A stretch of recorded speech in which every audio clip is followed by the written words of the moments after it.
بسم اللہ الرحمن الرحیم۔ دوستوں، بہنوں، بھائیوں، آج حدیث نمبر 206 سے 8 تک بیان کی جا رہی ہے۔ صحیح بخاری کی حدیث ہے۔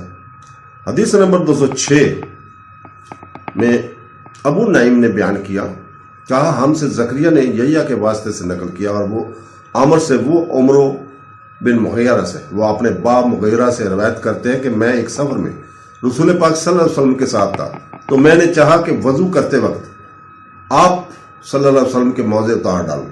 آپ صلی اللہ علیہ وسلم نے فرمایا کہ نہیں، رہنے دو، چونکہ میں نے انہیں پہنا تھا تو میرے پاؤں پاک تھے، یعنی میں وضو میں تھے۔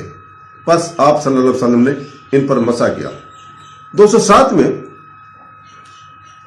عبداللہ بن یوسف نے بیان کیا، انہوں نے کہا ہمیں امام مالک نے زید بن اسلم سے خبر دی، وہ عطا بن یسار سے، وہ عبداللہ بن عباس رضی اللہ عنہ سے نقل کرتے ہوئے کہ رسول پاک صلی اللہ علیہ وسلم نے بکری کا شانہ کھایا، پھر نماز پڑھی اور وضو نہیں کیا۔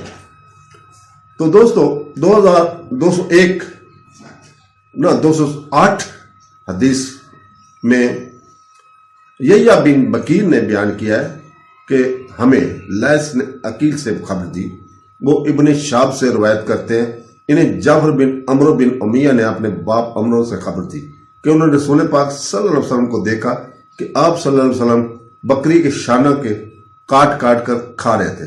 پھر آپ صلی اللہ علیہ وسلم نماز کے لیے بلائے گئے تو آپ صلی اللہ علیہ وسلم نے چھری ڈال دی اور نماز پڑھی، نیا وضو نہیں کیا۔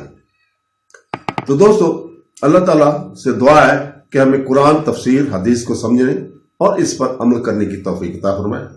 آمین ثم آمین۔ اللہ حافظ۔